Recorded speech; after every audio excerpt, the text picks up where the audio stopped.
Well, welcome back. Well, you know, if you heard about dining for women, you might think, oh, that sounds nice. You get dressed up and go to a restaurant and it's a wonderful evening. Well, dining for women is not what you think. And Marsha Wallace is here with me. Marsha, thank you for coming. Thank you for having me. You live in this area of the upstate. I do. This is your home. And you've become you've become a celebrity. No, I I think of you as one. She founded Dining for Women. And I guess the best way I could say it, please explain what Dining for Women really is. Dining for Women is an international giving circle. And when I use the term giving circle, I refer to a form of philanthropy where people gather, usually around an educational theme, and then they decide collectively how they're going to donate their money.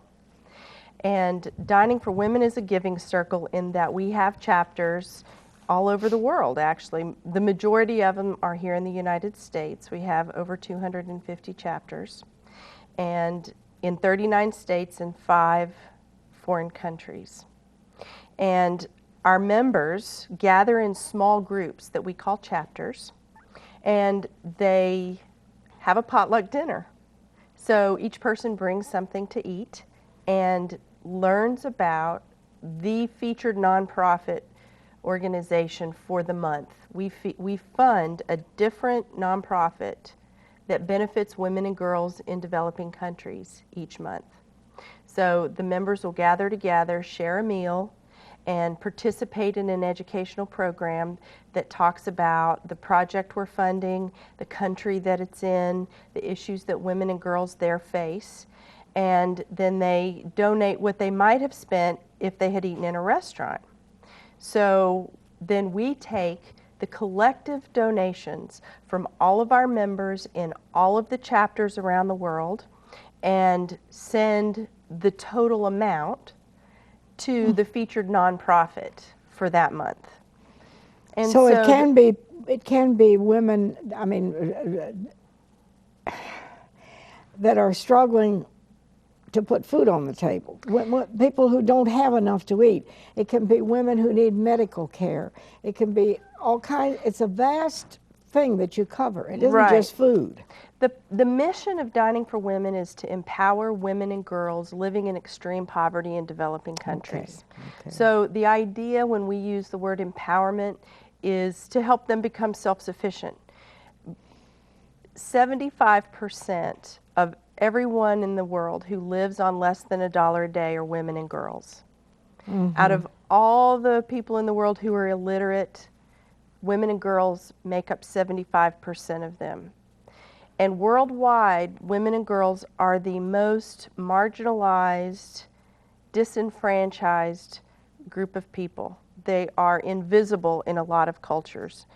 And so our mission is to help bring that fact into the awareness of people like us who are living in countries that are blessed with more than we know what to do with, some of us, and take a lot of the things that we have for granted and inspire people to realize that with as little as $30 a month that they can make a huge difference in the lives of women and girls all over the world.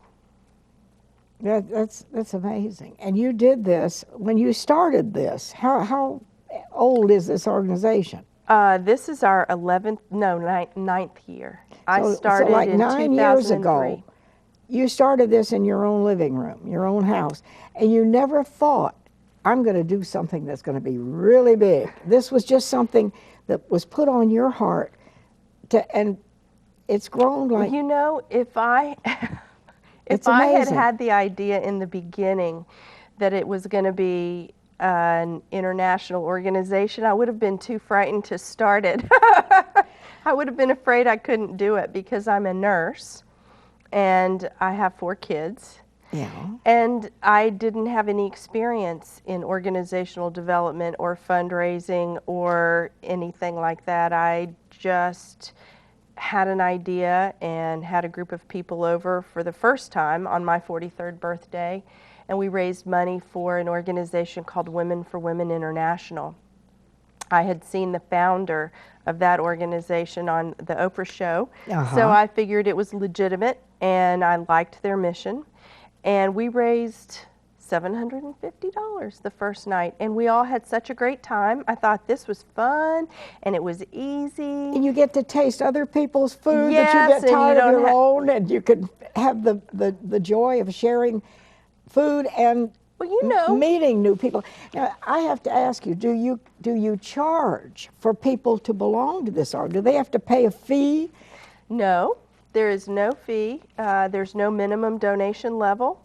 So you don't tell people, oh, you went to a $50 restaurant tonight. They can give whatever they feel they can afford to give. Sure. We have high school chapters. We have college chapters, and so of course high school students and college students can't afford to donate a lot. We have people living on a fixed income.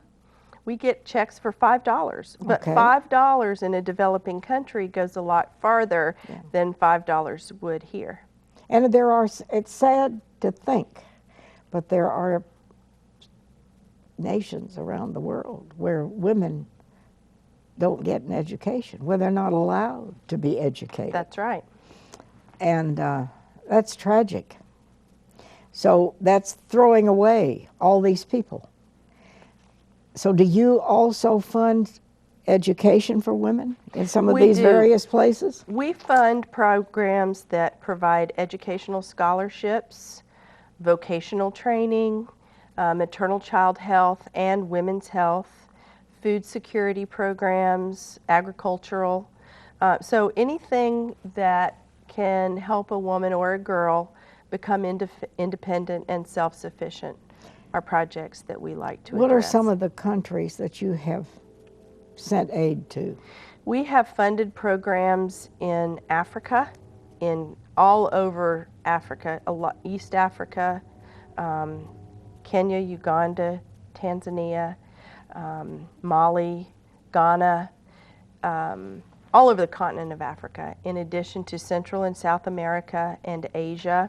And any area that has a high number of people living in extreme poverty, and the United Nations defines extreme poverty as living on less than $1 a day. But there are millions more who live on less than $2 a day, and we work in those countries too. So all over the world, really. And each month we focus on a different country, a different part of the world, and a different issue. So January, we might be learning about a project that provides educational scholarships in Africa. In February, we might be funding a project that provides cervical cancer screening for women in El Salvador or Nicaragua. And then March, we might be looking at a program that addresses sex trafficking in Asia, for example. So for people who attend a dinner on a monthly basis, every month the goal is that they will learn something new about a part of the world that they may never have been to before, and a different issue that's challenging for women and girls around the world. Marcia, how do you know?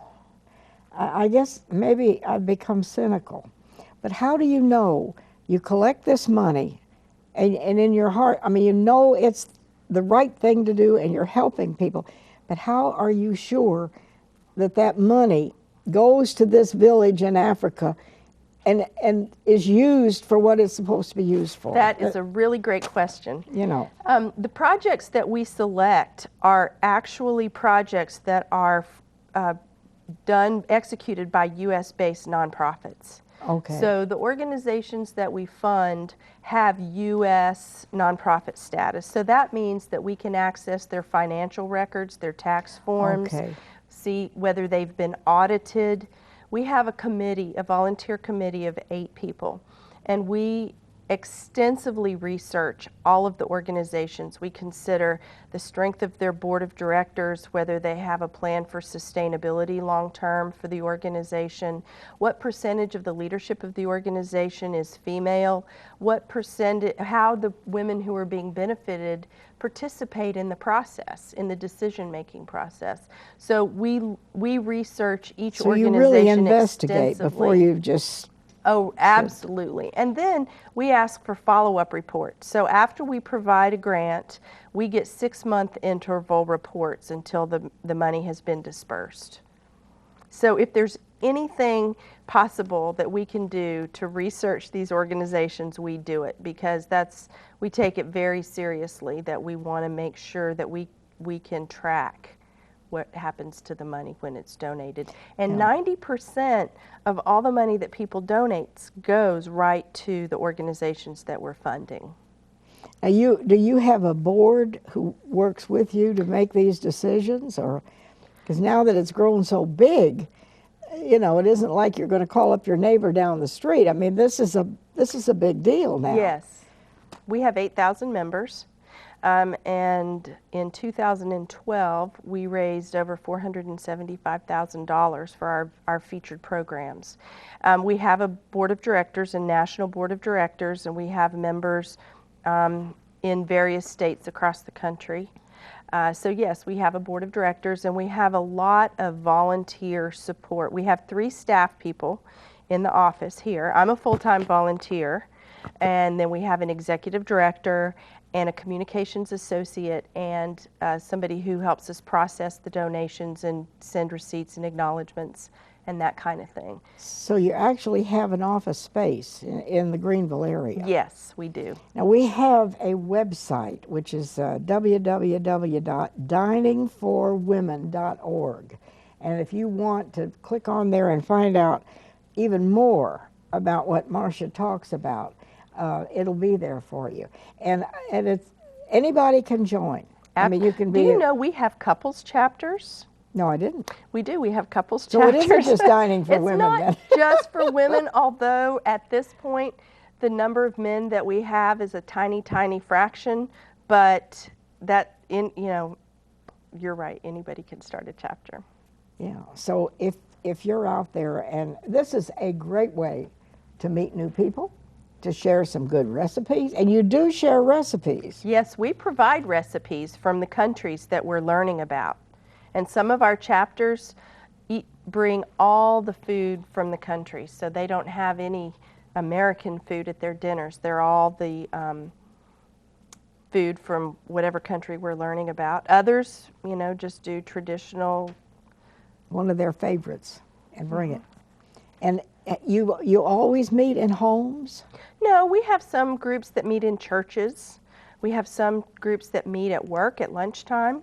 We have some high school and college chapters. So anywhere that you could imagine a group of people getting together and sharing a little bit of something to eat or drink is a place where you could have a Dining for Women meeting. And there's no fee to join? No fee, no membership dues.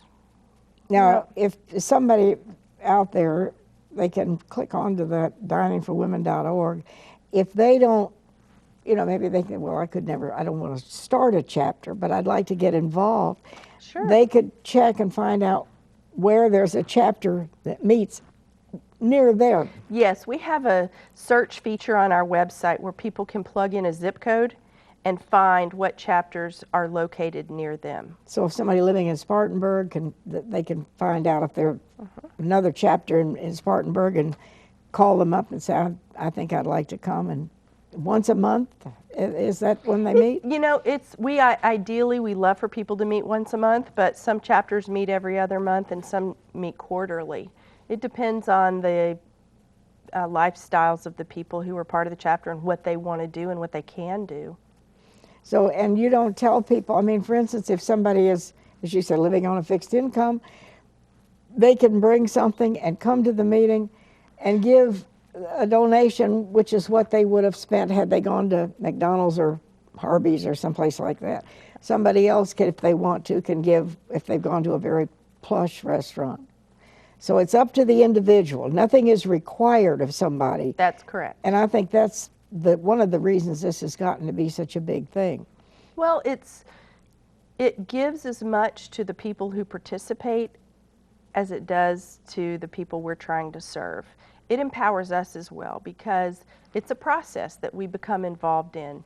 We connect with other people, we learn something, and it's a fun, easy way to know that you're making a big impact. You do not have to be Warren Buffett or Bill Gates to be able to be able to change a life and feel like that you can do something really meaningful. I think you've inspired literally thousands of people. She's been on NBC. I say, you know, here's this local gal that got this dream, and you picked up and you run with it and you made something wonderful.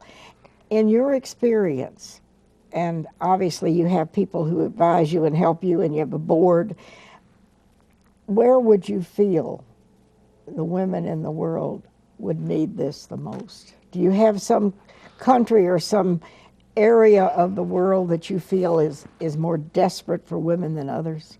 You know, really, no.